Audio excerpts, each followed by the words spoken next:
देखते हैं अमरकंटक माई की बगिया सोन और नर्मदा की बाल सुलभ क्रीड़ाओं की भूमि रही है। माई की बगिया है जो सोन और नर्मदा की बाल सुलभ क्रीड़ाओं की भूमि रही है। यहीं पर क्रीड़ा करते हुए दिखाई देते हैं। यह ऋषि मार्कंडेय की तपोभूमि है, जहाँ पर ऋषि मार्कंडेय तप किया करता था। आम तथा सरई के पेड़ों के आंगन में यह बगीचा है। यह आंगन जो है आम और सरई के पेड़ों से पूरी तरह से आच्छादित है। गुलाबकली के फूलों में यहाँ नर्मदा और सोन की प्रेम अभी भी खिला हुआ है। अभी भी गुलाब कली के कारण नर्मदा और सोन की प्रेम अभी भी खिला हुआ प्रतीत होता है। उस फूल को देखने पर मई की बगिया में छोटा सा जलकुंड है, छोटा सा जलकुंड बना दिया गया है। गुलाब कली का क्षेत्र भी बहुत थोड़ा रह गया है। एक साधु यहाँ कुटिया में रहते थे, कुटिया बनाकर रहा करते थे। तीर्थ यात्रियों की आंखों में गुलाब कली का अर्क डालकर आँखों की उमस को, गर्मी को दूर किया जा सकता है। दृष्टि का धुंधला छाटते हैं, यानी धुंधला पर दूर होता है आँखों का। लगता है नर्मदा और सोन का प्रणय गुलाबा कली के फूलों के माध्यम से जगत की दृष्टि की तपन अभी तक हर रहा है, यानी उनकी उमस को दूर कर रहा है। जीवन का ताप तो दोनों अपने अपने जल में समित कर ही रहे हैं। धरती के सूखे किनारों को हंसी बांट रहे हैं। धरती के सूखा है जो किनारा वह पूरी तरह से हंसता हुआ प्रतीत होता है। खिलने के कारण उत्सव लुटा रहे हैं, हर्ष उल्लास से परिपूर्ण है। जूहिला के मन की खोट और सोन से उसका विवाह होने की खबर लगते ही नर्मदा माई की बगिया में भूमिगत होकर पश्चिम दिशा में जाकर 2-3 किलोमीटर बाद सतह पर आती है। और जब पता चलता है उनके प्रेम के बारे में, जूहिला और सोन के प्रेम के बारे में, तब नर्मदा भूमिगत हो जाती है और पश्चिम दिशा में जाकर 2-3 किलोमीटर बाद सतह पर आती है, फिर आ जाती है। कपिल धारा के पास जल का स्रोत दिखाई देता है। यह प्रसंग मानवीय संदर्भ लिए हैं। लोक ने नर्मदा को कहीं मानवीय और कहीं दैवी गुणों से मंडित किया है। मानवता से और देवताओं की शक्ति से गुणों से परिपूर्ण माना है।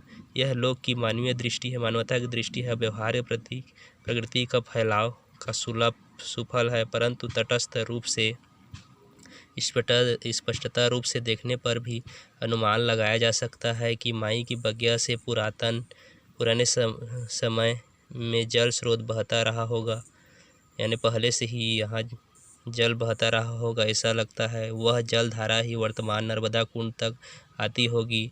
नर्मदा कुंड से वह अब जाकर आई होगी, पहले से बह रही हुई जल धारा, और फिर पश्चिम दिशा में आगे बढ़कर बहती चली गई होगी। समय के परिवर्तन और अमरकंटक की वनस्पतिक संपदा विरल होने से, यानी कम होने से, इस स्रोत में भी अंतर आया है। माई की बगिया से लेकर नर्मदा कुंड तक की धारा सूख गई। नर्मदा कुंड से आगे 2-3 किलोमीटर तक भी यही स्थिति रही होगी। नर्मदा कुंड से अमरकंटक का एक शिखर और आसपास की भूमि ऊंची है। वहाँ की भूमि क्या है? ऊंची है।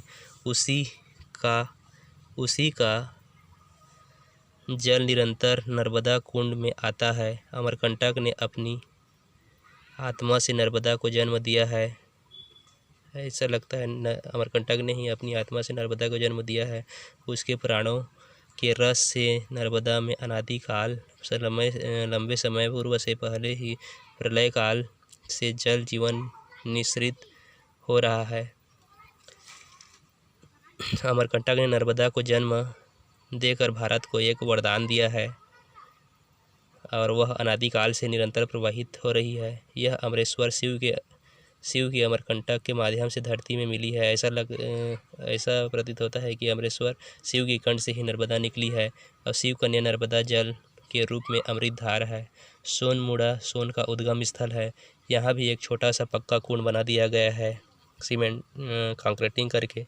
पहले नहीं था यह कुंड से पतली जलधारा निकल कर बह रही है और पर्वत के ऊपर से बहकर आती हुई मोटी जलधारा में मिलकर सोन नद का स्वरूप देती है। फिर वह मिल जाती है मोटी जलधारा में सोन नदी। और थोड़ी दूर जाकर सैकड़ों फीट नीचे गिरकर वृक्षों में अदृश्य सी हो जाती है। यह सोन का पहला प्रपात है, सोन नदी का पहला प्रपात है। यही प्रपात दूर दूर से दिखाई देता है, बहुत दूर से। सोनमुड़ा के कुंड में श्रद्धालु जनों द्वारा डाले गए सिक्के पड़े हुए हैं अभी तक। सोन अमरकंटक का गर्व है, उसकी गर्वता का प्रतीक है सोन नदी। इसी तरह नर्मदा के उद्गम स्थल व बड़ा जन कुंड भी बहुत पहले पक्का नहीं हुआ था। अभी उसको कंक्रीटिंग किए हैं। अपने गांव में बड़े बूढ़े से और परिक्रमा वासियों से सुना है मैंने कि अमरकंटक में माई रेवा बाँस के भीड़े से निकली है, यानी बाँस के झुरमुट से निकली है, ऐसा करके सुना है मैंने। बड़ा हुआ यहाँ आया तो ऐसा कुछ नहीं है। बाँस के भीड़े से निकलने वाली बात अभी भी जिज्ञासा बनी है, जानने की इच्छा बनी है कि कैसे निकली हुई होगी। लगता है यहाँ तब आम दरख्त नहीं रही होगी, आम के बगीचे नहीं रहे होंगे। प्रकृति अपनी निसर्ग सुंदरता पर बार बार निहाल होकर गर्व करती रही होगी। सीमेंट और कंक्रीटिंग से नदियों के उद्गमों की घेराबंदी शुरू नहीं हुई होगी पहले। तब बहुत पहले बाँस के भीड़े यहाँ रहे होंगे, ऐसा प्रतीत होता है, अनुमान होता है। उनमें से नर्मदा का जल स्रोत निकलता रहा होगा। बाँस की भीड़ों का साफ करके एक कुंड का निर्माण कर दिया गया है।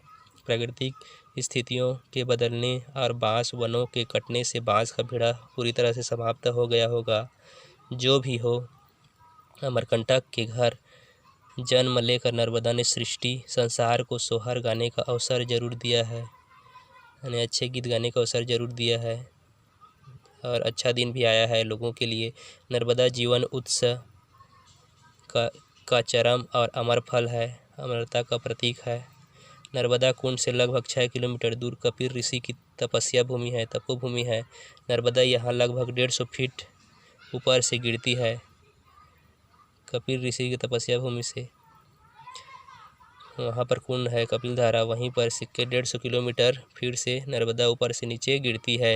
यह नर्मदा का पहला प्रपात है। कितनी अद्भुत अदृश्य अनोखा है कि अमरकंटक के पूर्व और पश्चिम में सोन तथा नर्मदा दोनों ही हैं। कपिल धारा से आगे नर्मदा पत्थरों पर बिछलती हुई आगे बढ़ती है। पत्थरों से टकराते हुए कपिल धारा से आगे बढ़ती है नर्मदा नदी। थोड़ी दूर पर ही दूध धारा है और थोड़ी दूर कपिल धारा के थोड़ी दूर बाद दूध धारा है। यहाँ पर नर्मदा अनेक धाराओं में बंटकर पत्थरों पर से बहती है। ऊपर से नीचे की ओर तेज बहती है, उसके कारण पानी दूधिया हो जाती है। तेज बहने के कारण, ऊपर से नीचे गिरने के कारण, उसके कारण पानी दूधिया हो जाती है। यहाँ से ही नर्मदा का जल खंभात की खाड़ी तक दूध ही माना जाता है।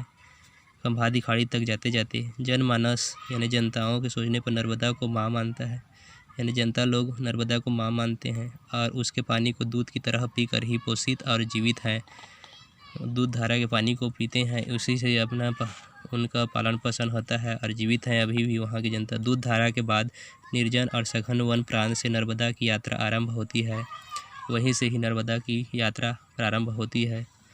कपिल धारा के पास ऊपर बैठी जामुन बेचती वनवासी स्त्री से मैं पूछता हूँ, वहाँ पर ही वनवासी एक स्त्री है, वहीं से मैं जाकर पूछता हूँ कि अभी तो वर्षा का मौसम है, इसलिए यहाँ नर्मदा में पानी है, प्रपात में पानी गिर रहा है, क्या गर्मी में यहाँ नर्मदा सूख जाती होगी क्या, करके लेखक पूछते हैं। उस स्त्री का सहज उत्तर था, सहज ही सरल तरीके से उत्तर था, नर्मदा कैसे सूख सकती है बाबूजी, नर्मदा सूख जाएगी तो हम लोग कैसे बच सकेंगे, जीवित नहीं रह पाएंगे। नर्मदा सूख जाएगी तो सांस्कृतिक सुंदरता पूरी तरह से खत्म हो जाएगी, धरती का रस पूरी तरह से सूख जाएगा, प्रकृति का स्वाभिमान पूरी तरह से खत्म हो जाएगा।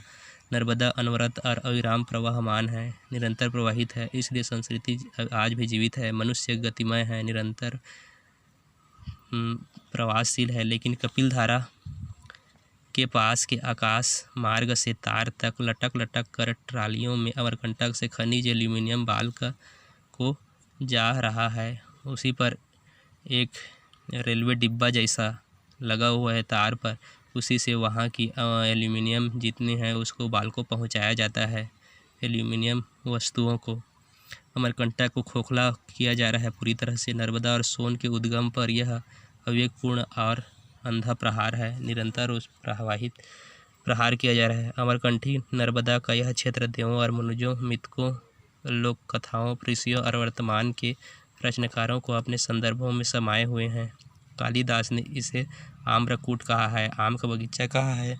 किसी समय यह समूचा पर्वत आम्र तरुओं से आच्छादित रहा होगा, पूरी तरह से आम के पेड़ों से आच्छादित रहा होगा। इस समय तो आम के पेड़ यहाँ विरले ही हैं, कम मिलते हैं। सोनमुड़ा और माई की बगिया के पास कुछ घने आम के वृक्ष अवश्य बचे हैं, पर यह अवश्य है कि यहाँ के जंगलों में आम आज भी जंगल पाए जाते हैं। यह क्रम पूर्वोत्तर से सरगुजा जिले के वनों तक और पश्चिम से सतपुड़ा की रानी पचमढ़ी तक चला आया है। बादलों का जो रूप अमरकंटक में देखा वह अद्भुत था, आश्चर्यजनक था। वर्षा सुबह से ही थम गई थी पूरी तरह से। 4 बजे के आसपास देखते देखते अंधेरा पूरी तरह से छा गया था। एकदम घना धुआं सा तैरने लगा, यानी दिखाई देने लगा धुआं चारों तरफ। नरम और आर्द्र रूप वाले बादलों की चादर ने समूचे वन, पर्वत और सबको पूरी तरह से ढक लिया था। ठंडी और आर्द्र रूप से दिखाई देने वाले धुंधलका बादल पूरी तरह से वन और पर्वत प्रांत को ढक लिया था। बादल हमारे पास आ गए ऐसा प्रतीत होता था हमको, लेखक और उसके साथियों को। बिस्तर पर, कमरे में, सब जगह फैल गए थे वह धुंधलका, एक स्पर्शी अनुभव संपन्न किंतु पकड़ में न आने वाली अनुभूति का तैरता संसार हमारे आसपास चारों तरफ दिखाई देने लगा।